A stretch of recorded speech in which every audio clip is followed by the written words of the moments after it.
अस्सलाम student, today our topic is plant tissue, जिसमें हम जो है प्लांट टिश्यू के बारे में डिटेल के साथ स्टडी करेंगे। Tissue a group of closely associated cell that perform related function and are similar in structure is called tissue. ये है टिश्यू की डेफिनेशन। टिश्यू क्या है? बेसिकली सेल्स होते हैं जो आपस में मिल के जो है स्पेसिफिक काम जो है करते हैं, इनको टिश्यू कहते हैं। और इनकी स्ट्रक्चर भी सेम होती है। अगर एक ही किस्म के सेल होंगे तो उनका काम भी एक ही जैसा होगा। डिफरेंट टाइप के सेल होंगे तो उनका फंक्शन भी डिफरेंट होगा, स्ट्रक्चर भी डिफरेंट होगी। You can see in the diagram vascular tissue, ground tissue and dermal tissue. Plant tissue, a tissue in the plant that divide throughout the life. Plant tissue can be classified as growing or meristematic tissue and permanent tissue. Meristematic tissue you can see in the diagram, and also see in the diagram permanent tissue. Meristematic tissue, the growth of plant occur in certain specific region. This is because the dividing tissue known as meristematic tissue. जो meristematic tissue हैं, plant की growth जो है एक ख़ास point तक महदूद होती है, जिन्हें ग्रोइंग पॉइंट्स कहते हैं। ये सारा जो ग्रोइंग पॉइंट्स हैं ये डिवाइडिंग टिश्यू की वजह से होता है। इन डिवाइडिंग टिश्यू को मेरिस्टेमेटिक टिश्यू भी कहते हैं। Compose of actively dividing cell responsible for production of cell. ये जो है डिवाइडिंग सेल जो हैं, इनकी रिस्पॉन्सिबिलिटी ये है कि मुख्तलिफ किस्म के ये सेल जो हैं पैदा करते हैं। Capacity for division is restricted to certain parts of the plant body called meristem. ये डिवीजन की जो एक्टिविटी है प्लांट के कुछ हिस्सों तक महदूद होती है, जिन्हें मेरिस्टेम कहते हैं। Which are active throughout the life of the plant body. जब तक प्लांट बॉडी की लाइफ होती है ये एक्टिव रहते हैं। You can see in the diagram of the meristematic tissue there are different type of meristematic tissue. Apical meristem, ये देख सकते हैं डायग्राम में, जो लीफ प्राइमोडियम और प्रोकैम्बियम बना रहा है। ग्राउंड टिश्यू है प्रोकैम्बियम और प्रोटोडर्म बना रहा है। इसके बाद एपिडर्मस है, कार्टेक्स है, पिथ है और वेस्कुलर टिश्यू जो है बन रहे हैं। इसके बाद एपिडर्मस जो है उसके अंदर प्राइमरी फ्लोएम, प्राइमरी ज़ैलम, ये वेस्कुलर टिश्यू बन रहे हैं। उसके बाद पिथ है, कार्टेक्स है, प्रोकैम्बियम है जो वेस्कुलर टिश्यू हैं। Kinds of meristem, there are 3 kinds of meristem. First one is apical meristem, second is lateral meristem and third one is intercalary meristem. Apical meristem जो है एपिक्स से निकला है। एपिक्स जो है टिप को कहते हैं। ये बेसिकली टिप पर मौजूद होता है किस रूट्स और स्टेम की, इस वजह से इनको एपिकल मेरिस्टेम कहते हैं। लैटरल मेरिस्टेम जो है वो कैम्बिया है, वो कैम्बियम जो है वहाँ पर मौजूद होते हैं। ये बेसिकल जो है along the sides of root और स्टेम पर मौजूद होते हैं।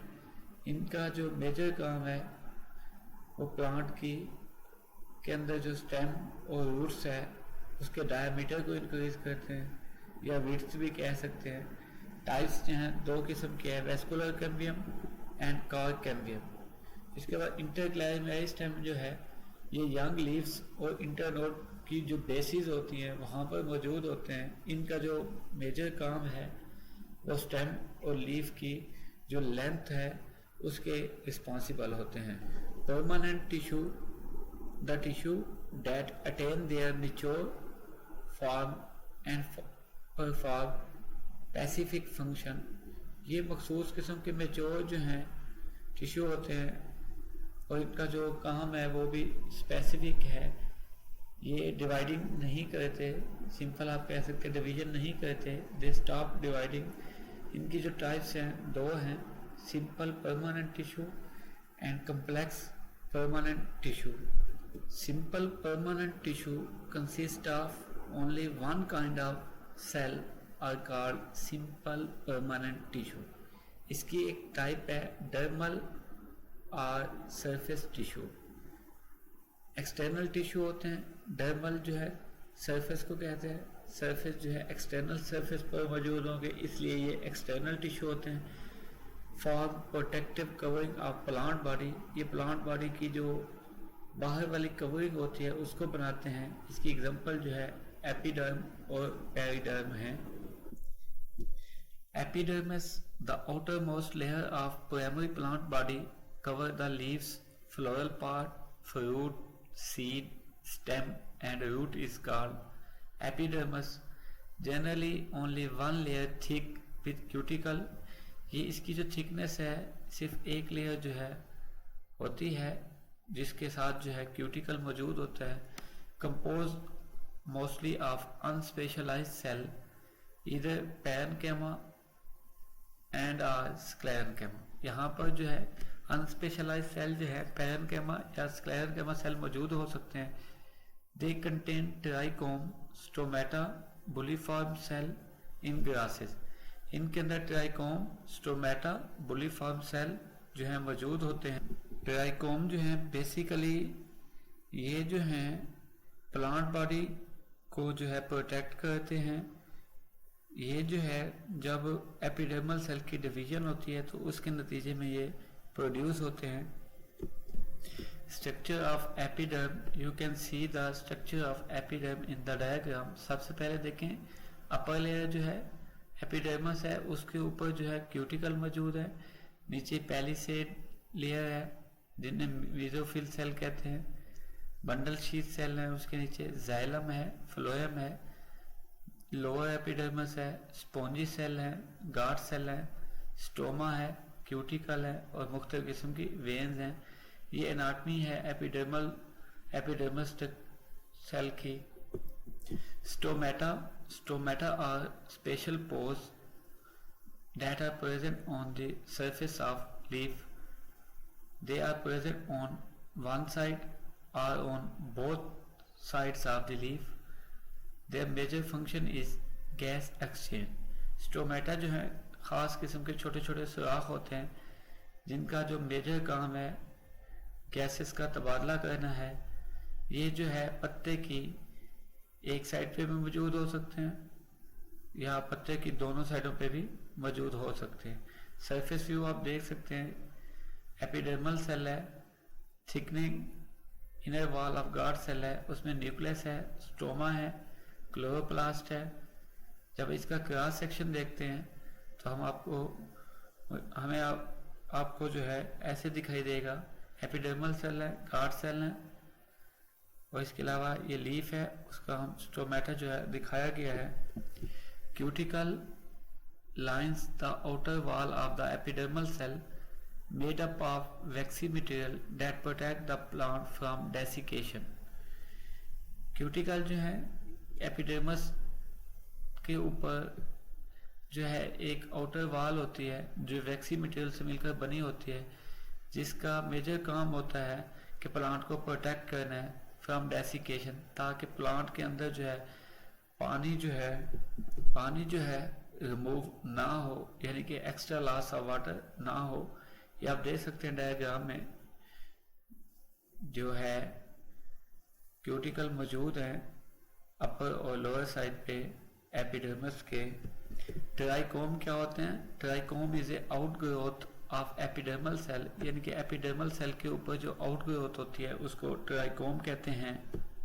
पेरिडर्म, इसको दूसरा नाम बार्क भी कह सकते हैं, जिसको हम छाल कहते हैं अपनी ज़बान में। Bark is the outermost layer of stem and root of woody plant such as tree. ये स्टेम और रूट्स जो होते हैं वुडी प्लांट्स की, उनके ऊपर जो आउटर मोस्ट लेयर होती है उसे बार्क कहते हैं। ये आप देख सकते हैं पेरिडर्म जो है जिसे आप बार्क कहते हैं, जो ये डायग्राम के अंदर आपको दिखाया गया है। ये ट्रीज के अंदर जो है ज़्यादातर वुडी प्लांट के जो ट्रीज होते हैं उनके अंदर ज़्यादातर ये बनती है। Xylem Greek word which means wood, transport of water and dissolve nutrient from the root to all parts of plant. जाइलम का जो मेजर काम है ये वुड के अंदर जो है पानी और डिजॉल्व न्यूट्रिएंट की जो है तरसील करता है रूट से लेकर मुख्तलिफ हिस्सों तक प्लांट के।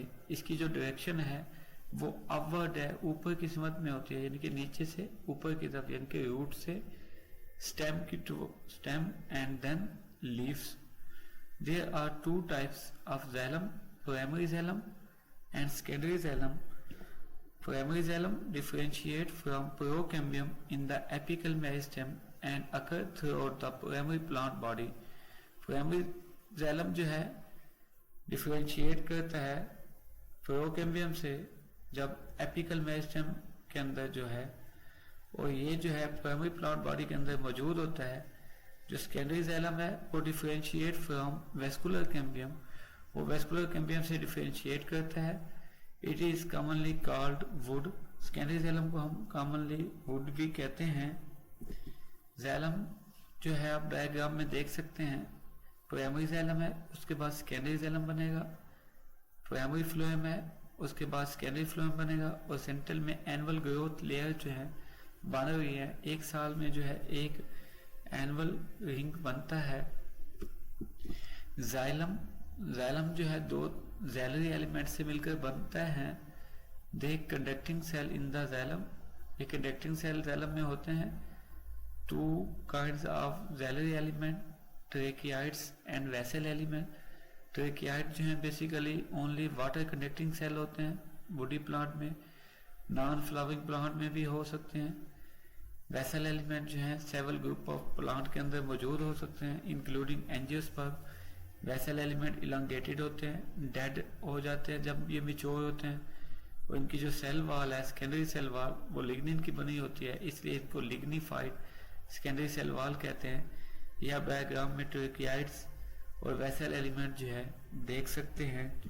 फ्लोएम बेसिकली ग्रीक वर्ड फिलोस से निकला है जिसका मतलब है बार्क. ट्रांसपोर्ट करता है डिजॉल्व ऑर्गेनिक और फूड मटेरियल को from leaf to different part of the plant. ये जो है लीफ से मुख्तलिफ हिस्सों में जो है प्लांट के डिजॉल्व सब्सटेंस को या डिजॉल्व फूड मटेरियल को जो है ट्रांसपोर्ट करता है. जस्ट लाइक ग्लूकोज जो है in phloem move in all direction. इसकी दो टाइप्स हैं, primary phloem and secondary phloem. Primary phloem जो है differentiate from procambium and extend through the primary body of the plant. ये हम डिफरेंशिएट जो है इसको प्रोकैम्बियम से कर सकते हैं, ये पूरे जो है प्लांट बॉडी के अंदर फैला हुआ होता है. सेकेंडरी फ्लोएम जो है हम उसको डिफरेंशिएट जो है वेस्कुलर कैम्बियम से करते हैं, और इसका जो constitute the inner layer of the bark, ये बार्क की जो इनर लेयर आती है उसका एक हिस्सा होता है. Sieve tube element main conducting cell of phloem जो है सीव ट्यूब एलिमेंट हैं, इलांगेटेड होते हैं एंड नॉन न्यूक्लिएटेड, इनके अंदर न्यूक्लियस नहीं होता. ये थिन वाल होते हैं और इनके एंड जो है परफोरेटेड होते हैं to form the sieve plate. ऐसे समझ लें जैसे एक छाननी होती है, उसकी प्लेट है नीचे, वहाँ पर छोटे छोटे मसाम होते हैं जिन्हें परफोरेशंस कहते हैं. इस तरीके से सीव ट्यूब एलिमेंट के अंदर जो है सीव प्लेट होती है, वो थिन वाल होती है, उनके जो एंड वाल होते हैं वहाँ पे परफोरेटेड जो है पोर्स मौजूद होते हैं. Sieve tube element are attached end to end to form sieve tube. जो सीव ट्यूब एलिमेंट हैं उनके जो एंड होते हैं वो आपस में मिल के सीव ट्यूब बना देते हैं. ये आप डायग्राम में देख सकते हैं sieve tube members. Sieve tube members जो हैं उसके साथ न्यूक्लियस है, कंपेनियन सेल है, सीव प्लेट है, यानी कि एक सेल के एंड पे जो है सीव ट्यूब है, उस ट्यूब के जो एंड होंगे वहाँ पे एक सीव प्लेट है, फिर वहाँ से दूसरा सेल स्टार्ट हो जाता है. तो एक सेल से दूसरे सेल में जो ट्रांसपोर्ट ऑफ मटेरियल होती है फूड की वो सीव ट्यूब के ज़रिए से होती है. फिर सीव ट्यूब से वो सीव प्लेट के ज़रिए से एक सेल से दूसरे सेल में जो है ट्रांसपोर्ट